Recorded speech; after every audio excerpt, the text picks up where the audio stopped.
Hi friends, இன்னைக்கு வீடியோல என்ன பார்க்க போறோம்னா ஈவினிங் ஸ்நாக்கா தேங்காய் பூரணம் வச்சு ஒரு சாஃப்ட்டான போலி தான் எப்படி செய்யறதுன்னு பார்க்க போறோம்.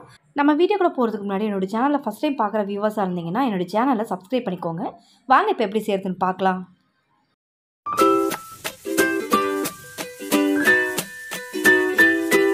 போலி செய்யறதுக்கு முதல்ல மாவு பிசைஞ்சு எடுக்கணும்.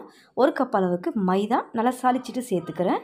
இப்போ இதில் உப்பு சேர்த்துக்கலாம். 1/4 ஸ்பூனுக்கும் குறைவா கொஞ்சமாக உப்பு சேர்த்துக்கோங்க. உப்பு சேர்த்து நல்லா இதை கலந்து விட்டு தண்ணியை சேர்த்து நம்ம நல்லா பிசைஞ்சு எடுக்க போகிறோம். இதுக்கு சுடுதண்ணிலாம் தேவையில்லை. நார்மல் வாட்டரை வச்சு நம்ம கொஞ்சம் கொஞ்சமாக தண்ணியை தெளித்து கொஞ்சம் இலக்கமாக மாவு பிசைஞ்சு எடுக்கணும். டைட்டாக இல்லாமல் சப்பாத்தி மாவு மாதிரி இல்லாமல் இந்த மாதிரி இலக்கமாக பிசைஞ்சு எடுத்துக்கோங்க. இப்போ பாருங்கள், நல்லா இலக்கமாக மாவை பிசைஞ்சு எடுத்துருக்கேன். இப்போ மாவோட வெறும் தண்ணி மட்டும்தான் போட்டு பிசைஞ்சு எடுத்துக்கோம். எண்ணெயை சேர்த்து பிசையக்கூடாது. தண்ணியை சேர்த்து பிசைஞ்சு எடுத்துகிட்ட பிறகு நம்ம எண்ணெயை சேர்த்து நல்லா மிக்ஸ் பண்ணி விட்டு ஊற விட்டுக்கலாம். மொத்தம் 3 ஸ்பூன் சேர்த்துக்கணும். முதல்ல 2 ஸ்பூனை சேர்த்து இதை நல்லா கலந்து விட்டுக்கலாம்.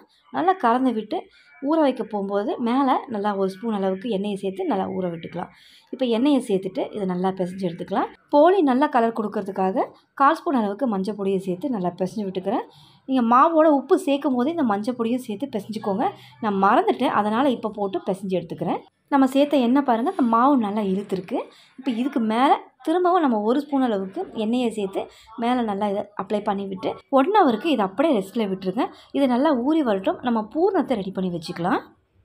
பூரணம் செய்கிறதுக்கு 1/2 மூடி தேங்காயை நான் கட் பண்ணி எடுத்திருக்கேன். இந்த மாதிரி இது மேலே இருக்கிற தோலெல்லாம் எடுக்கணும்னு அவசியம் இல்லை. இதை அப்படியே போட்டு நம்ம கிரைண்ட் பண்ணிக்கலாம். ஒரு மிக்ஸி ஜாருக்கு மாற்றிட்டு இது கூட ஒரு 2 ஏலக்காய் நல்லா வாசனைக்காக சேர்த்து கொரப்பாக அரைச்சிக்கோங்க. இந்த அளவுக்கு கொரப்பாக அரைச்சி எடுத்துக்கோங்க. இது கூட நாட்டு சர்க்கரை 1 கப் சேர்த்துக்கிறேன். இது 100 கிராம் இருக்கும். இப்போ இதை இந்த தேங்காய் துருவலோடு சேர்த்து நம்ம இதை கிரைண்ட் பண்ணிக்க போகிறோம். ரொம்ப கிரைண்ட் பண்ணாமல் பல்ஸில் வச்சு 2 செகண்ட் விட்டு எடுத்துக்கோங்க. லைட்டாக மிக்ஸ் ஆகணும், அவ்வளோதான், அரைப்படக்கூடாது. இப்போ இதை ஒரு பாத்திரத்துக்கு மாற்றிடலாம். தேங்காய் துருவலோட வெல்லம் தான் சேர்ப்பாங்க. வெல்லம் சேர்க்கறனால அதை நம்ம அதை கொதிக்க வைக்கணும், வடிகட்டணுங்கிறதுக்காக தான் நான் நாட்டு சர்க்கரை அப்படி சேர்த்துக்கிறேன். இந்த அளவுக்கு உருண்டை பிடிச்சி எடுத்துக்கலாம் எல்லாத்தையுமே.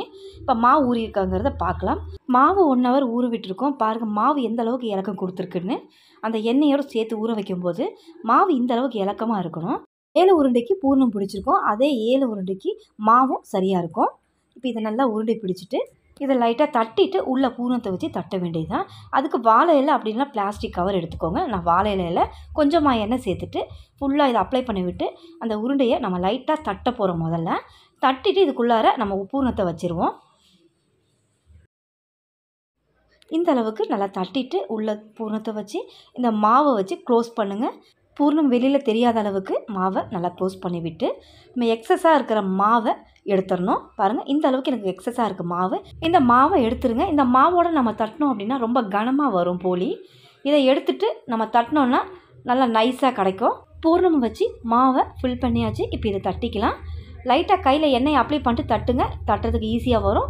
பூர்ணம் வெளியில் தெரியாத அளவுக்கு கொஞ்சம் நைஸாகவே தட்டி எடுத்துக்கோங்க. நான் இந்த அளவுக்கு தட்டி எடுத்திருக்கேன். இப்போ தோசைக்கல்லை ஹீட் பண்ணியிருக்கேன். இப்போ தோசைக்கல்லை சுட்டு எடுத்துட வேண்டியதான். 1 ஸ்பூன் அளவுக்கு நெய் ஆட் பண்ணிக்கிறேன்.